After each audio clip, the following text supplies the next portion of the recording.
Hi friends, this is Uma. இன்றைக்கி நம்ம சேனலில் வந்து பார்த்திங்கன்னா பிறவியலை ஆற்றினீர் புகுதாதே அப்படிங்கிற அந்த திருப்புகளோட தொடர்ச்சி தான் பார்க்க போகிறோம். ஸோ வாங்க ஃப்ரெண்ட்ஸ், லேட் பண்ணாமல் நம்ம டைரெக்டாக வந்து டாபிக்குள்ளே போயிடலாம். இன்றைக்கி நம்ம கண்டினியூ பண்ண போகிற ஸ்டார்டிங் லைன் என்ன அப்படின்னா, அரு சமய சாத்திர பொருளோனே அப்படிங்கிற இந்த வரிக்கு உண்டான அர்த்தத்தை தான் இன்றைக்கி நம்ம இந்த வீடியோவில் வந்து ஃபுல்லாக டிஸ்கஸ் பண்ண போகிறோம் வித் எக்ஸாம்பிளோட. ஏன்னா எக்ஸாம்பிளோட சொன்னால் தான் உங்களுக்கு புரியும் அப்படிங்கிறதுக்காக தனிப்பட்ட முறையில் ஒரு சில எக்ஸாம்பிளும் இருக்குது. அருணகிரினார் சொல்லிய எக்ஸாம்பிள் நான் சொல்கிறேன், ஓகேங்களா? இப்போ தமிழ் மொழியில் வந்து பார்த்திங்கன்னா மொத்தம் 6 சமயங்கள் இருக்கின்றன அப்படின்னு தெரியும். அந்த 6 சமயங்கள் என்ன அப்படின்னா, சைவம், வைணவம், கானாபத்தியம், கௌமாரம், சாத்தம், சௌரம் அப்படிங்கிற இந்த 6 சமயங்கள் தான் தமிழ் மொழியில் இருக்குது. இந்த 6 சமயங்களோட பேர் தான் வேறு. ஆனால் இந்த 6 சமயங்களும் தனித்தனி குறிக்கோளை கொண்டதா அப்படின்னு கேட்டிங்கன்னா கிடையாது. இந்த எல்லா சமயங்களுக்கும் ஒரே குறிக்கோள் தான் இருக்குது. இதுக்கு ஒரு உதாரணம் என்னென்ன அப்படின்னா, ஒரு கடவுளுக்கு மொத்தம் வந்து பார்த்திங்கன்னா 6 தன்மைகள் இருக்குது அப்படின்னு சொல்கிறாங்க. அது என்னென்ன அப்படின்னா, சிவம் அப்படின்னா மங்களம், விஷ்ணு அப்படின்னா வியாபகம், கானாபத்தியம் அப்படின்னா இடரின்மை, கௌமாரம் அப்படின்னா இளமை, சாத்தம் அப்படின்னா வலிமை, சௌரம் அப்படின்னா ஒளி. ஸோ ஒரு கடவுளுக்கு மங்களம், வியாபகம், இடரின்மை, இளமை, சௌரம், அதாவது வலிமை, சௌரம்னா ஒளி, இந்த 6 தன்மைகள் இருக்குது. இந்த 6 தன்மைகளை தான் வந்து பார்த்திங்கன்னா 6 சமயங்களுடைய பெயர்களாக சொல்லியிருக்காங்க. ஸோ 6 சமயங்கள்னால் கடவுளுடைய 6 தன்மைகள். அப்போ கடவுளுக்கு இந்த 6 தன்மைகளும் இருக்குது. ஆனால் இவைகளை வந்து தனித்தனியே வச்சு தான் ஒவ்வொரு சமயமும் எங்கள் சமயம் பெருசு, உங்கள் சமயம் பெருசு அப்படின்னு சொல்கிறாங்க. ஆனால் இந்த 6 சமயங்களும் வந்து பார்த்திங்கன்னா கடவுளுடைய 6 தன்மை தான். ஸோ இது எல்லாமே வந்து பார்த்திங்கன்னா ஒன்று தான் அப்படின்னு சொல்லி அதனுடைய நுட்பத்தை அறிந்தவர்கள் வந்து பார்த்திங்கன்னா அதை வந்து இணங்குவாங்களே தவிர அதை கண்டு பிணங்க மாட்டாங்க அப்படின்னு அருணகிரினார் சொல்கிறாரு. அதாவது நல்லா புரிகிற மாதிரி சொல்லணும் அப்படின்னா, சிவமூர்த்தியோட அருள் தன்மைகள் தான் இந்த 6, அதாவது 6 சமயமும். அண்டக்கோடிகள் எல்லாவற்றிற்குமே வியாபகமாக நிற்பவர் யார் அப்படின்னா சிவமூர்த்தி தான். அதனால தான் அவரை வந்து விஷ்ணு அப்படின்னு சொல்கிறாங்க. அப்போ சிவம்னா வேற, விஷ்ணுனா வேறையா அப்படின்னு கேட்டிங்கன்னா, சிவபெருமானுடைய நவ வடிவங்கள் இருக்குது. அந்த நவ வடிவங்களில் ஒன்று தான் இந்த விஷ்ணு வடிவம். ஆனால் காத்தல் தொழிலை செய்யக்கூடிய விஷ்ணு அப்படிங்கிறவங்க வேற. அவர் யார் அப்படின்னா, திரிமூர்த்திகளை ஒருவர் தான் அந்த காத்தல் தொழிலை செய்யக்கூடிய விஷ்ணு. இப்போ திரிமூர்த்திகள் யார் அப்படின்னா, பசுக்களை தான் வந்து பார்த்திங்கன்னா திருமூர்த்திகள் அப்படின்னு சொல்லுவாங்க. அதனால் ஒரு தனி பொருளாக பரம்பொருளை குறித்து இந்த 6 கோணங்களை வந்து பார்ப்பவர்கள் வந்து பார்த்திங்கன்னா மேற்கூறிய இந்த 6 சமயிகளாக இருப்பார்கள் அப்படிங்கிறது அருணகிரினாரோட கருத்து. அதனால் இந்த சமயம் நல்லது, இந்த சமயம் கெட்டது அப்படின்னு சொல்கிறது ஒரு முட்டாள்தனம், மடமை அப்படின்னு அருணகிரினார் சொல்கிறாரு. ஸோ இந்த 6 சமயங்களும் ஒரே முடிவை தான் இருக்குது அப்படிங்கிறாங்க. அந்த என்ன முடிவுன்னு நான் சொல்கிறேன். அதை வந்து அரு சமய தலைவராய் நின்றவர் அப்படிங்கிற இந்த ஒரு வரி மூலிமா அந்த அரு சமயத்திற்கும் தலைவராய் நிற்கக்கூடியவர் ஒரே ஒருத்தர் தான், அது கடவுள் அப்படின்னு சேக்கிழார் சொல்கிறாரு.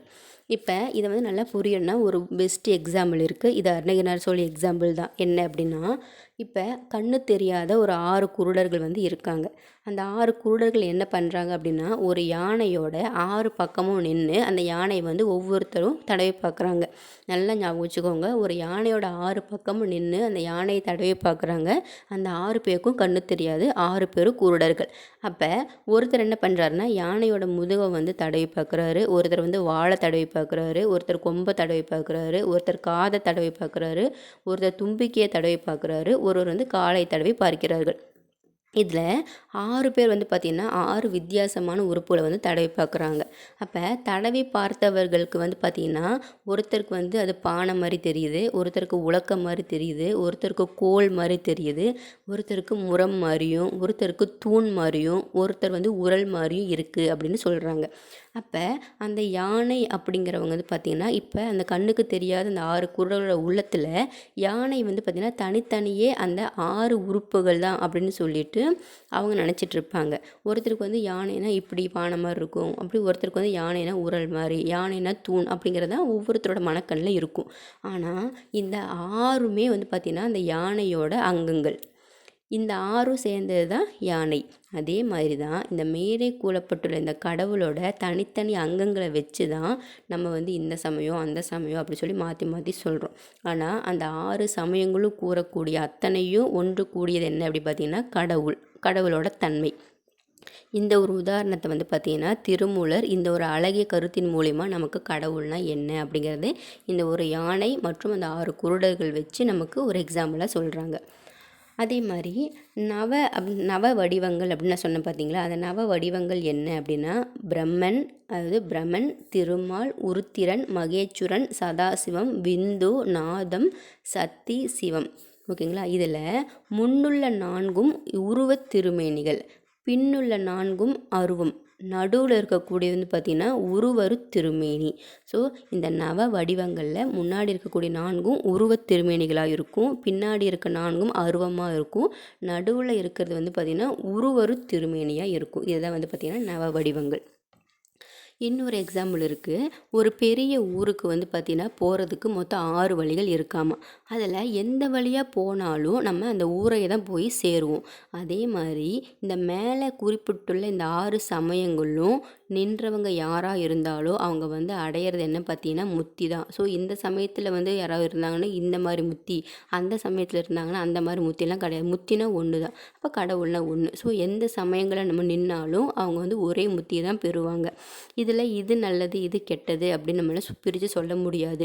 ஒரு வேளை யாராவது அதாவது பிடிவாதமாக இந்த தேவையில்லாம வம்பிழுக்கிறவங்க அவ்வாறு இல்லை ஒவ்வொன்றும் ஒவ்வொன்று தான் அப்படி சொல்லி சொன்னாங்க அப்படின்னா அவங்கள யாருன்னு அறிஞர் சொல்கிறாருன்னா, ஒரு குன்றை பார்த்து நாய் குறைக்கிற மாதிரி தான் அவங்களுடைய மடமையான புத்தி அப்படின்னு சொல்லி திருமூலர் சொல்கிறாரு.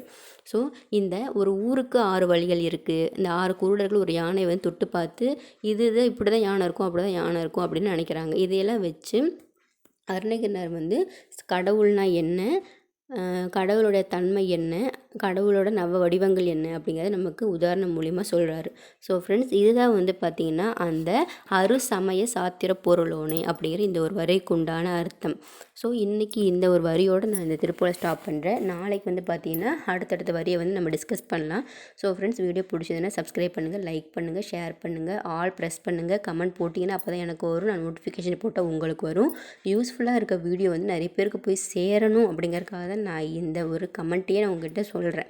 ஓகேங்களா. நிறைய பேருக்கு ஷேர் பண்ணுங்கள், லைக் பண்ணுங்கள்.